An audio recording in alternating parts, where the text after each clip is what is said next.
Welcome to the Box Score Sports Podcast.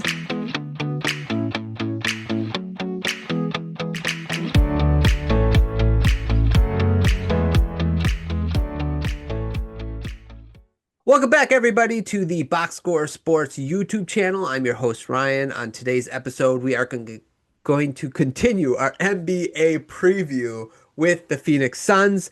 If you want to know what we felt about them after the offseason, you can go check out. We have a separate video for that. We did it by division, so you'll have to check out the Phoenix Suns division. To do this with me is Clint. So let's get into it, Clint. We're going to just focus on the Suns going into the season. Before we get into it, let us know in the comments down below how you feel about the Suns season moving forward. Like and subscribe. Okay, let's talk about the Suns, Clint. Last year they finished 36 and 46. They did re-sign Booker. They brought in Dylan Brooks, Jalen Green, and Mark Williams are probably their biggest signings. Um, their draft pick, I cannot pronounce his name. Malawach. Malawach. Okay, Malawach. Okay, so that's who they got at number 10. That's their big draft pick. They lost Bradley Beal, Durant, Tyus Jones, Plumlee. Those are probably the big names of that. Okay. Clint, strength going into the season for the Phoenix Suns, or the thing you're looking forward to? Well, this was a Yeah, tough this one one was when I was tough. Yes. going through. I think their forward position, at least starters, if you assume Ryan Dunn and Dylan Brooks are starting, I think you have some defensive chops in that area. The rest of it, not so sure about, but Ryan Dunn showed some flashes as a defender last year. We know Dylan Brooks is a good defender. So maybe from the forward spot, you have some switchability in that area, but that kind of falls apart between Booker and Jalen Green. But I don't mind their forwards letting Ryan Dunn kind of explore the studio. You also have Royce O'Neal, but he's getting a little long in the tooth. But in theory, you could put those three guys out there and have a semblance of some guard forward defense. Yeah, that's a good one. And they have a nickname already, apparently, like Brooks and Dunn. So let's go. Anyway, yeah, so that's a good one. I put their strength as Booker. Like they have a top 20 player on their roster. If you're a Phoenix Sun fan and you're like, why am I going to go to the game? It's because you have Booker and he can go. He's shown on like bad teams he can go for 70 points. Like he has that in him. So like that's like the strength is you got this guy who is one of the better players in the NBA, one of the better shooting guards in the NBA, and he is on your team. That's the only thing I could think of as far as the strength for them is like you see that Booker, so that's something. So we'll go with that. Okay, weakness. What is their biggest weakness? What are you least looking forward to on this team? Whatever. They don't have a point guard. Yeah, You I have know, that too. Yeah. Booker, he can do it a little, but he's not a point guard. Jalen Green, he can do it a little. He's not a point guard though. You have Colin Gillespie, but again, short white dude point guard. Probably not, not going far with that. So just I think they're a bad passing team. Yeah. Like none of these guys are known for their vision, their passing. From Booker, Green, Dunn, Brooks, Mark Williams, like you're not throwing it to Mark Williams at the elbow and letting him, run the offense from there. So I just think ball handling and passing is just going to be hard to watch at times. 100%. I have point guard as well. That was their biggest problem last year too. And they switched Beal out for Green, and it's like, okay, we'll get this combo to work. Beal is a more efficient Green. Like I don't know, like what do you say? At least Green's athletic, like that's fair. But like I don't know. Booker, like you said, he has played point. He can play point. The problem is that's not where he's best at. He is best off ball, being your secondary ball handler and playmaker. That's where he's best at. That's where they got to the Western Conference when he was like with Chris Paul. Okay, that's where he needs to be. So how you go 2 years without a competent point guard on your roster, it just blows my mind. Like, do you not value the position at all? So yeah, that is the biggest weakness. I don't understand what they're doing with their point guard position. Yeah, and I think the NBA has kind of switched. If you watch Oklahoma City, if you watch the Pacers, some of these other teams, the Raptors have been doing it a lot this offseason, is just ball pressure. Hmm. And if you don't have a point guard that can break the pressure consistently, you're getting the ball across 7 seconds, just in time. Your shot clock's already down to 16 before you're attempting to set some kind of play. And I think they're really going to struggle. I mean, obviously, everyone's going to struggle against OKC in that. But if you try to think of this team and you put them in some of those positions, like who's consistently breaking that, starting the offense, facilitating to make it a high quality team. Yeah, yeah. Good point. Okay, biggest question going into the season? I just think are they long for Devin Booker? I know they just signed him an extension. I don't know if he can't be traded this whole year or if it's just, until January, but it got bleak fast. I mean, they kind of went for it, with Durant, with Beal. They've had to move on. I know you got, Mark Williams, he's younger. Malawach, shown, you're hoping to see flashes from him, but he's really raw.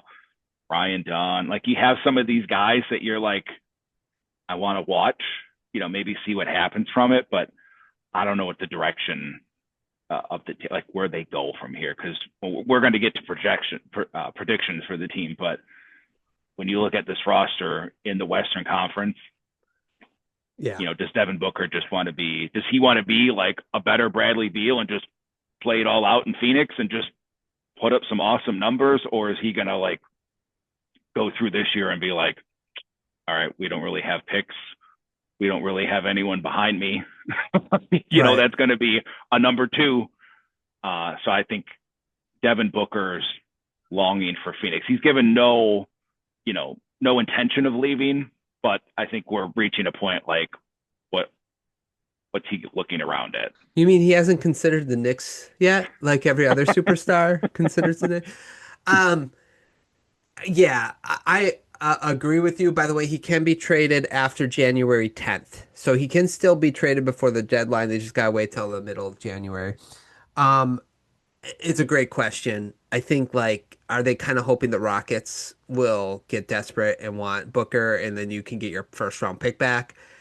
My biggest question for them is like what Jalen Green and Booker, like I don't understand it. You played this last year with Beal and him. I already said it, but like it's frustrating. It's frustrating to watch a team like when we were talking about who did we just Portland? Was it Portland? It's like it's like the same. Did we just have this conversation? No, that was last year, like Beal and Booker. Now you have Green and Booker. I just don't understand the fit.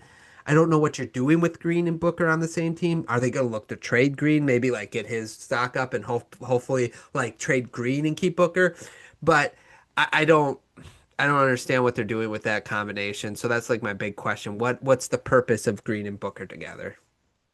Yeah, they're at different ends. I mean, obviously Booker much better player, but they kind of do The same similar thing. things. Yeah, yeah, yeah, yeah. What would be a successful season for the Suns in your mind? But yeah, I think success is Jalen Green and Dylan Brooks looks good, and you can move them. Hmm. Because I think if you take an honest look, this team isn't good, isn't going to be good anytime soon. And if you can move Green and get some picks, if you can move Brooks and get some picks, or a retread young guy, like just anything to just infuse this team, because I think it might be not very sunny in Phoenix for a while with this roster. But I think they just got to build up these guys that aren't long for the team, or move on from Booker. Yeah. I think Brooks would Dylan Brooks is definitely a tradable asset though. Like the forward position, be as good as a defender as he is. I think there might be a team towards the trade deadline like, hey, we just need to add this type of player. I think he can be tradable. because he was fine and like he was good in Houston. So it's not like he needs to build his trade value up. Green is the one that needs to do it, though. You're right. And it kind of goes along with my success. I think a successful season for the Suns, if Booker still wants to be on your team after the season, I think you had a successful season. Okay, so if he doesn't demand a trade before the trade deadline or in the off season, and he's willing to ride out another off season, successful season for the Suns that you keep a top 20, 25 player on your roster. As long as Sam's isn't breathing down your throat every day with another report about a meeting or going to New York is a win. Yeah, exactly. So let's get into prediction. What's your prediction for the Suns? I think this is a lottery team, especially in the West. Barring health of everyone else, it doesn't fall apart in front of them. I don't see how they crack the top 10. Yeah, I'm with you, lottery. And which is sad because who has their pick this year? Do they have their own pick or does Houston have their pick? They don't have their pick. I don't remember if Houston has it. I think it's part of a swap maybe, but they don't have the incentive to tank because they don't. So they'll just keep trying. They're just not going to fold. But again, if you don't have your pick, it's not like you can be like, oh, look, bad year. Maybe we can get something. Yeah, Washington has the right to a pick swap. So that may not hurt them because that means they would get their first pick. And let's say if even their pick is higher than Washington's and it's like 3 and 6, well, you drop 3 spots because I don't know if Washington will have a good season. So they might dodge a bullet this year, but next year especially could be rough. Okay. Anything else on the Suns? No, just, hope for better days. That's what I would say. Thank you so much for watching, guys. Let us know in the comments down below how you feel about the Suns moving into this season. What are some of your predictions? Like and subscribe. Thanks so much for listening. I hope you guys enjoyed, and we'll talk to you guys real soon. Thanks so much for watching this clip of the Box Score Sports podcast. I hope you guys enjoyed. If you haven't yet, please subscribe to our channel. Follow us on Instagram and Twitter or X. And we'll talk to you guys real soon. See ya.